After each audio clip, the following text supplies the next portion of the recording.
안녕하세요. 이렇게 오늘부터 저랑 같이 오투, 그러니까 지금 오늘 할 거는 중등고학 1학년 1학기 한번 공부를 해보겠습니다. 편안하게 반말로 진행을 하겠습니다. 우리 조카가 볼 거기 때문에 자, 우리가 과학을 공부할 때 제일 중요한 거는 개념이거든요. 일단 지구계 요거를 보시면은 요거 보면 지구계 네모 별표 이게 왜 중요할까? 왜 중요할까? 이게 가장 기본적인 지금 우리가 1단원에서 배우는 거는 우리가 직권의 변화, 그 다음에 지구계의 직권의 구조, 지각의 구성에 암석이 있고 지각의 구성에 토양과 광물, 그 다음에 직권의 운동이 있는데 암석은 말 그대로 우리가 생각하는 돌, 그 다음에 광물은 뭘까? 우리가 알고 있는 금속 같은 그런 거죠. 그러니까 뭐 철이라던가 뭐 그런 것들, 뭐 구리라던가 그런 것들. 그 다음 토양은 흙, 그 다음에 직권의 운동. 이거는 뭐냐면 우리가 있는 바닥이 여러분이 알다시피 움직인다 생각하면은 지진 같은 거 생각하잖아. 딱 그 지진 같은 그런 것들. 그러니까 움직이는 거, 바닥이 움직이는 거. 그 다음에 지구계와 직권의 구조를 알아야지 이게 왜 움직이고 안에 어떤 것들이 있는지 우리가 알 필요가 있겠죠. 그죠? 그래서 지구계와 직권의 구조를 배우는 겁니다. 여기서 지금 우리가 지구계 줄 한번 쳐볼까요? 지구를 이루며 서로 영향을 주고받는 구성 요소들의 집합 동그라미. 지구를 이루면서 서로 영향을 주고받는 겁니다. 구성 요소들의 집합이고요. 지구계의 구성 요소, 지구계는 직권, 땅이죠. 그 다음에 수권, 물 숫자를 씁니다. 그래서 물입니다. 물. 그 다음에 기권, 기 뭘까요? 대기, 공기죠. 그죠? 그 다음에 생물권은 뭘까? 살아있는 거. 그 다음에 지구 외에 바깥에 있는 뭘까요? 외권으로 이루어져 있다. 지구의 구성 요소. 이것도 알아야 되겠죠? 네모, 별표. 이렇게 직권, 수권, 기권, 생물권, 외권 이렇게 5가지로 이루어져 있겠죠. 그죠? 구성 요소들이 끊임없이 영향을 주고받으며 다양한 자연현상이 일어난다. 이런 것들 때문에 뭐가 일어난다고? 자연현상 두 줄, 자연현상이 일어나는 거죠. 그죠? 자, 그 다음에 여기서 직권, 수권, 기권, 생물권, 외권 이렇게 표시가 되어 있는데 일단은 직권부터 봅시다. 지구 표면과 지구 내부, 그 다음에 생명체에게 서식처를 제공한다. 기권이나 수권보다 부피가 크다. 우리가 그러니까 땅이 있고 그 땅 위에 물이 있고 물이 고여 있고 그 다음에 우리 바깥에 있는 공기 우리가 숨쉬는 공기가 있고 그 다음에 지구상에 살아있는 생물들이 있는 생물권이 있고 그 다음에 우리가 기권 밖에 우리가 우주라고 생각하는 그런 것들 외권이 있는 거죠. 그죠? 그럼 일단 직권 요거는 요 표는 우리가 알아야 되겠죠. 그죠? 요 표는 우리가 알아야 되기 때문에 표의 앞에다가 이렇게 갈로를 쳐서 양쪽에 갈로를 쳐서 우리가 별표를 쳐서 외우도록 합니다. 근데 세상에 지금 벌써 별표가 몇 개? 하나, 둘, 세 개가 있어요. 이게 왜냐하면은 교과서가 아니고 문제집이기 때문에 문제에 잘 나오는 것들에 대해서 설명을 하는 거기 때문에 이거는 꼭 알고 있어야 되거든요. 자, 볼까? 지구의 표면 직권 동그라미 직권은 지구 표면과 지구의 내부 줄 한번 쳐볼까요? 표면과 지구 내부에 대해서 직권이라고 합니다. 생명체에게 서식처를 제공한다. 그러니까 우리가 우리가 살고 있는 서식처를 제공을 하죠. 우리는 어디 살아? 땅 위에서 살잖아요. 그죠? 그 땅 위에 물도 있고 뭐 이런 것들이 있잖아요. 그죠? 자, 그 다음에 기권이나 수권보다 줄 치세요. 기권이나 수권보다 부피가 크다. 그 다음에 수권 동그라미, 수권 물입니다. 물. 수권은 뭘로 이루어져 있는지 한번 볼까요? 바다 줄 치고 우리가 물 많은 거 하면 제일 많다고 생각하는 게 바다잖아요. 그죠? 지구에서는 땅이 약 30%, 그 다음에 바다가 약 70%로 이루어져 있습니다. 그 다음에 빙하 먼저 알죠? 얼어 있는 거. 남극에 보면 빙하가 많죠. 북극하고. 그 다음에 지하수. 지하수 먼저 알죠? 땅 속에 있는 물. 땅 속에도 바깥에 강이 흐르듯이 땅 속에도 강이 흐릅니다. 바깥에 있는 강이나 호수보다도 훨씬 더 지하에 있는 물이 많아요. 강과 호수 등 지구에 있는 물을 통틀어서 수권이라고 합니다. 줄 치세요. 바다가 수권의 대부분을 차지합니다. 이건 나중에 퍼센테이지로 또 나올 텐데 이거는 뒤에 나올런지 안 나올런지는 잘 모르겠어요. 일단은 여기까지 하고 그 다음에 기권 동그라미 지구를 둘러싸고 있는 대기에 줄치고 대기 먼저 알죠? 공기. 지구 바깥에 보면 이렇게 우리가 하늘을 보면 파랗게 보이는 거. 그 이유가 뭘까요? 원래는 우주를 찍으면 이렇게 까맣게 나오잖아요. 근데 기권에는 우주에서 들어오는 빛이 그러니까 태양 빛이 우리가 알고 있는 공기에 부딪히면서 산란을 해서 나는 빛이 이렇게 파란색이에요. 네, 그러니까 우리가 모르고 있지만 숨 쉬고 하는 그런 모든 것들, 그런 것들이 전부 다 대기입니다. 그 다음에 여러 가지 기체로 이루어져 있으면 여러 가지 기체, 줄치세요. 기체 이루어져 있으면 줄치세요. 줄치는 게 동그라미 해야 되겠다. 기상현상 동그라미가 나타납니다. 우리가 기상현상이 일어나는 거죠. 그죠?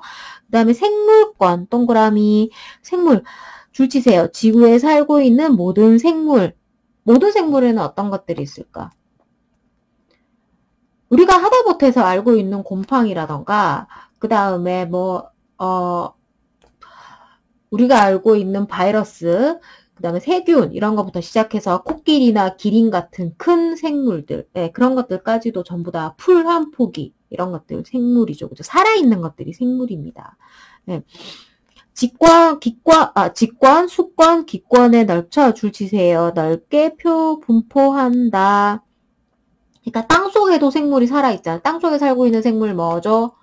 물론 미생물 같은 것, 그러니까 살아있어요. 미생물, 아주 작은 생물. 그러니까 뭐 세균이라던가 뭐 아니면 바이러스라던가 이런 것도 땅속에 있고, 그 다음에 물속에서도 뭐 물벼룩이라던가 우리가 배웠던 그런 것들도 있고, 물고기도 있고, 그 다음에 또 뭐 땅속에 있는 지렁이 이런 것들도 있고, 그 다음에 물 바깥에 살아있는 풀 한 포기 뭐 이런 것들도 전부 다, 우리가 그 지구에 분포하고 있는 생물이라고 볼 수 있죠. 그 다음 외권 동그라미 지구 바깥입니다.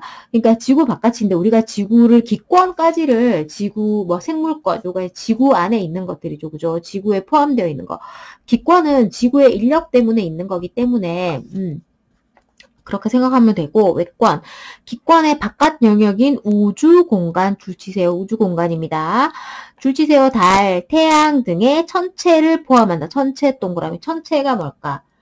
그러니까 바깥에도 우주 바깥에는 우리가 공기가 없다라고 하잖아요. 그죠? 그런 공기 말고 작은 어떤 먼지 같은 것들이 끊임없이 떠다니는데 그런 것들이 크게 뭉쳐서 생긴 우리가 알고 있는 수금, 지화, 목, 토, 천, 해 이런 거 들어봤죠. 그죠? 수성, 금성 이런 것들을 우리가 볼 수 있는 그런 별들부터 그러니까 천체부터 시작해가지고, 그 다음 태양, 이런 것도 천체고, 그 다음에 달, 이런 것들도 우리가 볼 수 있는 거죠. 그러니까 하늘에 떠서 우리가 볼 수 있는 저런 별들, 하늘에 수많이 떠 있는 그런 것들도 전부 다 뭐라고? 천체라고 표현을 할 수가 있는 거죠. 그죠?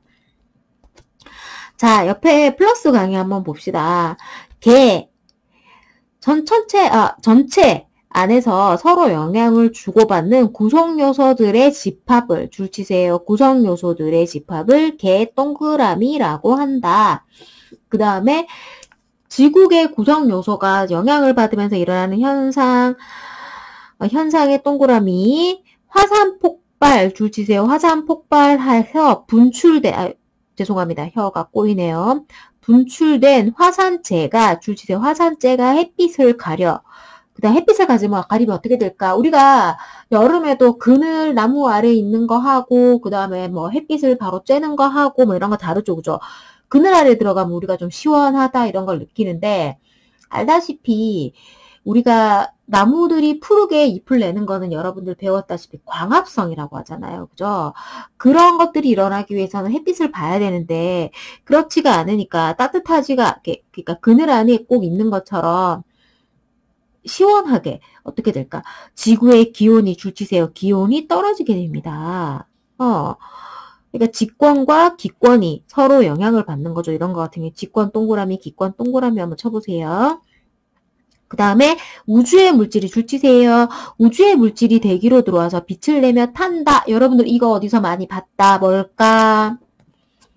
우주에서 슉 하고 밑으로 떨어지면 우리가 소원 빌어야 된다라고 흔히 얘기하는 그게 뭘까요? 별똥별이죠. 그죠?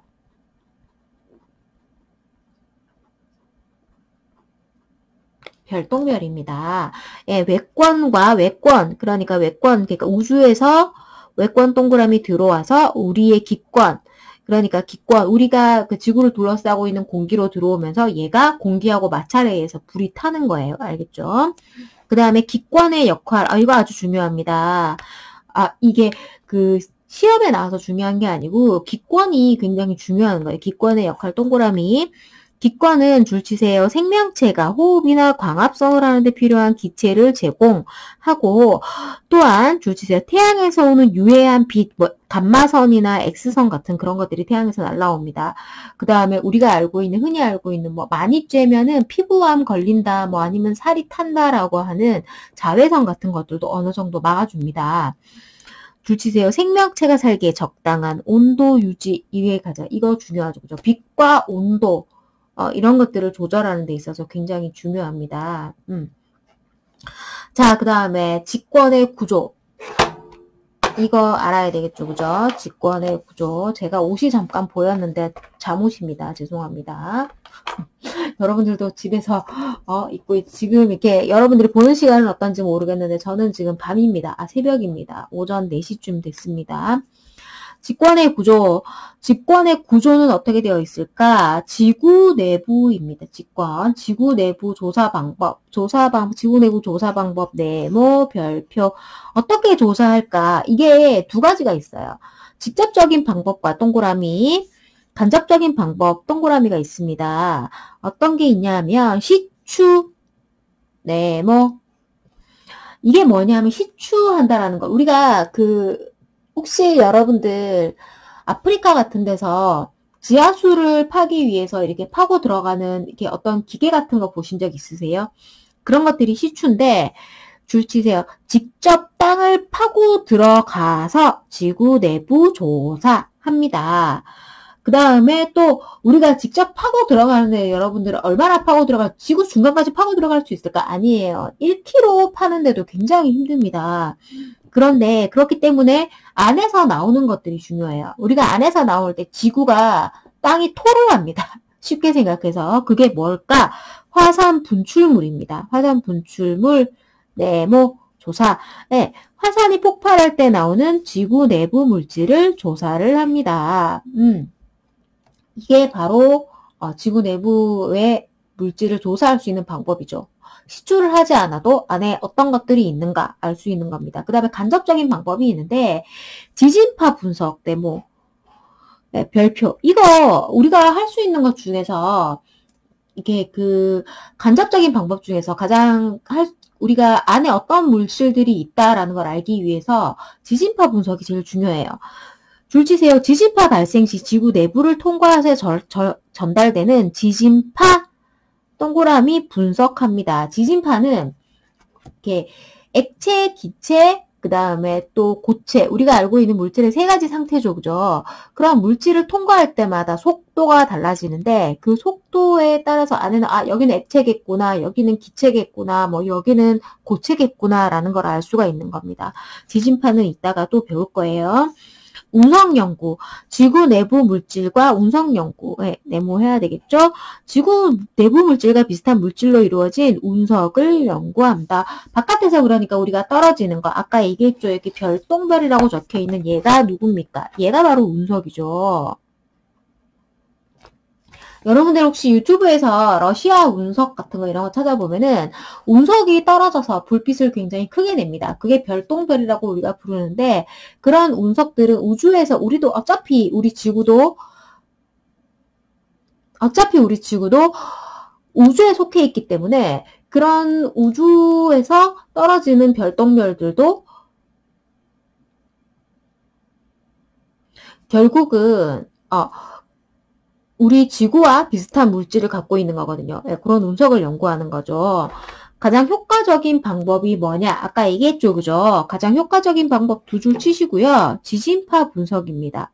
네, 뭐 지진파 분석이 중요하죠. 줄 치세요. 지진파는 모든 방향으로 전달이 되며 모든 방향 두 줄 쳐야 되겠죠, 그죠?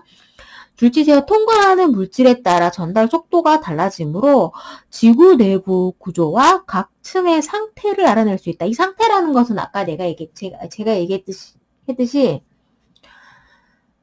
액체인가, 기체인가, 고체인가 이걸 알아낼 수 있는 거예요. 근데 이 고체 중에서도 빠르게 전달되는 고체가 있고 흙 같은 거는 조금 이렇게 뭐 천천히 전달될 수 있고 그 다음에 뭐 이렇게 금속이라던가 이런 것들은 더 빨리 전달될 수 있고 뭐 그런 것들이 있거든요.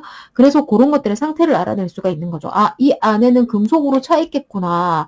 아, 이 안에는 흙밖에 없겠구나. 뭐 이런 것들도 우리가 과학자가 되면은 이런 것들을 알 수 있는 거죠.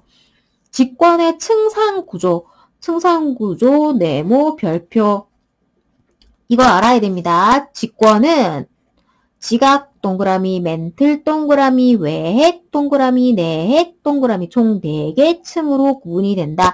보통은 지각, 멘틀, 핵 이렇게 하는데 핵은 두 가지로 나눠집니다.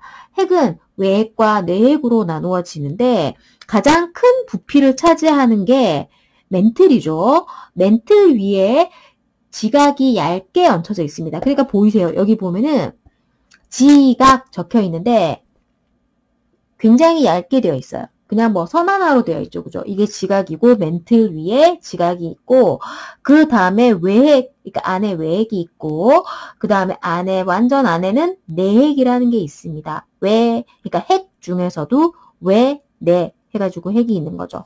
자, 이거 한번 봅시다. 지각이 있습니다. 지각은 5에서 35km 정도 두께로 지각이 있고요. 그 다음에 2900km까지는 멘틀이라는 것이 존재를 합니다. 이 멘틀은 약간 그러니까 고체긴 고체인데 이게 움직여요. 왜냐하면 뜨거우면 우리가 여러분들 라면 같은 거 혹시 끓여보셨는지 모르겠는데 라면을 끓이게 되면은 물이 이렇게 위로 이렇게 막 그 냄비 안에서 보글보글 끓잖아요. 그죠? 이런 것들처럼 얘도 움직입니다. 멘틀도. 그 다음에 그 안에 5100km까지는 외핵이 있고요. 그 다음에 지구 중심인 6400km 안에까지는 내핵이 있습니다. 그러니까 지구 중심까지는 얼마? 6400km. 그러니까 지구의 반지름이 6400km라고 보면 되겠죠. 그죠? 그 다음에 지각을 한번 볼까요? 잘 보세요. 이게 두꺼운 데는 위아래로 똑같이 두껍고 얇은 데는 위아래로 똑같이 얇습니다. 이게 뭐냐면 여러분들 얼음을 물 아래 담궈보면은 위에 뜨는 게 많으면은 밑으로 가라앉는 것도 많고요. 그러니까 얼음이 크면 여러분 생각해보세요. 얼음이 이만큼 크면 얼음이 이만하면 물속에 잠기는 부분도 많죠. 그죠? 근데 얼음을 조그만 걸 넣으면 물 안에 잠기는 부분도 작아요. 똑같습니다. 그러니까 멘틀을 물이라고 보면은 이 안에 이렇게 위로 두꺼우면 밑으로도 지각이 많이 가라앉고 그 다음에 위로 올라온 부분이 작으면 밑으로 들어가는 지각의 부분도 작다는 겁니다. 그 다음에 모호면이라는 게 나와요. 모호면 별표 한번 칠까요? 이게 이름이 모호면인데 지금 여기 잘 안 보이죠? 이 대륙지각과 그 다음에 대륙지각 죄송합니다. 지각과 멘틀을 구분하는 요 부분이 모호면입니다. 이게 모호로 비치치 불연속면이라고 합니다. 그러니까 우리가 이 안에 지각에서 여기 딱 갈 때 갑자기 지진파의 속도가 상승을 합니다. 그러니까 이게 면이 모호면인 거죠. 자, 그 다음에 대륙지각과 해양지각이 있는데 해양지각의 두께 보이십니까? 굉장히 얇죠. 그죠? 왜냐하면 바닷속에 가라앉아서 작습니다. 대륙지각, 산도 있고 뭐 이렇다 보니까 두껍죠. 그죠? 그러니까 대륙지각보다 해양지각이 얇다라는 거 알아놓으면 됩니다, 여러분. 그 다음에 지각은 멘틀 위에 떠 있다 라고 생각을 하면 되는 거죠, 그죠? 자, 여기 보면은 있습니다. 대륙 지각과 해양 지각 비교. 대륙 지각은 두께, 평균 두께가 약 35km. 그 다음에 해양 지각은 약 5km. 그 다음에 대륙 지각은 화강암질 암석. 그 다음에 해양 지각은 현무암질 암석입니다. 구성 물질이죠, 그죠? 그 다음에 아까 얘기했던 모호면. 별표해야 되겠죠? 줄치세요. 지각과 멘틀의 경계면으로 뭐로 비칠지 불연속면이라고도 한다. 지각의 두께가 두꺼울수록 나타나는 깊이가 깊어진다. 아까 요거는 앞에 설명한 거죠, 그죠? 요 밑에서. 그 다음에 직접적인 방법의 장단점. 이게 직접적인 방법, 아까 지구 내부 조사하는 방법 중에서 직접적인 방법에 대해서 얘기하는 건데요. 장단점이 있습니다. 지구 내부의 정확한 정보를 얻을 수는 있지만 조사 범위에 한계가 있습니다. 그러니까 안에 얼마나 파고드니, 아까 얘기했죠. 1km 파는 것도 굉장히 힘들다고요. 우리가 보통 지하수를 팔 때 100m 이상을 파야 된다라고 하는데 그 정도 안 파도 지하수가 나옵니다. 한 30m만 파도 지하수가 나오는 경우가 있는데 깊이 파면 더 지구의 중심과 가까워지기 때문에 따뜻한 물이 나와요. 그 따뜻한 물이 뭐다? 온천이다. 네, 그렇게 생각하시면 되는 거고 그냥 이건 넘어갑시다. 자, 그 다음에 지구의 층상 구조에서 봅시다. 요거는 별표 쳐야 돼요. 알아놔야 돼요. 꼭 알아놔야 됩니다. 갈로로 한번 묶어주시고요. 지각, 동그라미 고체, 붙입니다. 지각은 고체입니다. 암석으로 된 지구의 암석, 동그라미 쳐야 되겠죠. 그죠? 줄치세요. 지구의 겉부분으로 두께가 가장 얇습니다. 두께가 가장 얇다. 두 줄 쳐야 되겠죠. 아까 얘기했죠. 대륙지각과 줄치세요. 대륙지각과 해양지각으로 구분된다. 그러니까 두께는 누가 더 두껍다? 대륙지각이 훨씬 더 두껍다고 우리 앞에서 배웠어요. 그 다음에 멘틀, 동그라미, 고체. 아까 고체라고 얘기를 했었죠. 고체지만 천천히 움직이고 있습니다. 줄치세요. 두께가 가장 두껍고 지구 전체 부피의 약 80%를 차지한다. 아까 가장 많은 부피를 차지한다고 얘기했어요. 지나가면서 기억나는지 모르겠지만 그 다음에 줄치세요. 지각보다 무거운 암석으로 이루어져 있다. 그러니까 지각이 가벼우니까 멘틀 위에 떠 있는 거잖아. 그죠? 여러분들 얼음보다는 물이 더 무겁고 그 다음에 물보다는 기름이 더 가볍잖아요. 그죠? 그런 것처럼 이것도 위아래로 우리가 밀도차가 존재를 합니다. 그 다음에 외핵 동그라미 액체입니다. 별표 쳐야 되겠죠. 왜 이 안에 액체가 존재할까? 그거는 우리도 잘 몰라요. 그 다음에 내핵 동그라미 고체입니다. 내핵은 고체예요. 근데 외핵만 액체입니다. 자, 여러분 지금 여기서 우리가 알아야 될 게 지구의 층상 구조 중에서 지각, 멘틀, 외핵, 내핵 중에서 액체인 게 딱 하나 있어. 누구라고? 외핵입니다. 외핵. 알겠죠? 줄치세요. 핵은 철과 니켈 같은 가장 무거운 물질 줄치세요. 두 줄이죠. 이루어져 있다. 외핵은 줄치세요. 유일하게 액체 상태이다. 유일하게 액체 상태. 중요한 거죠. 그죠? 자, 용어 돋보기에서 시추는 땅을 직접 파는 겁니다. 그 다음에 지진파. 지진파는 S파와 P파로 나뉘는데 지진이 발생할 때 사방으로 전달되는 진동. 자, 우리가 경주 지진 같은 거 여러분들 겪어보셨죠? 그죠? 지진 겪을 때 땅이 우르르 옆에 꼭 큰 차가 지나가는 것처럼 집이 막 울리고 땅이 울리죠. 그죠? 그런 것들, 그런 것들이 먼저 제일 처음에 얇게 두두두둑 하는 진동이 오다가 그 다음에 우두두두두둑 하는 큰 진동이 오잖아요. 그죠? 그게 전부 다 지진파인데 두 가지 이제 파가 서로 다르기 때문에 잔잔한 파가 먼저 오고 그 뒤에 큰 파동이 오는 겁니다. 아시겠죠? 자, 그 다음에 여러분들 요거 문제를 한번 풀어보죠. 벌써 지금 시간이 24분이 지났습니다. 잠시 이따 다시 올까요? 문제 풀기 전에 잠시 쉬는 시간을 가지도록 하겠습니다. 요거는 다음 편에 다시 올라올게요.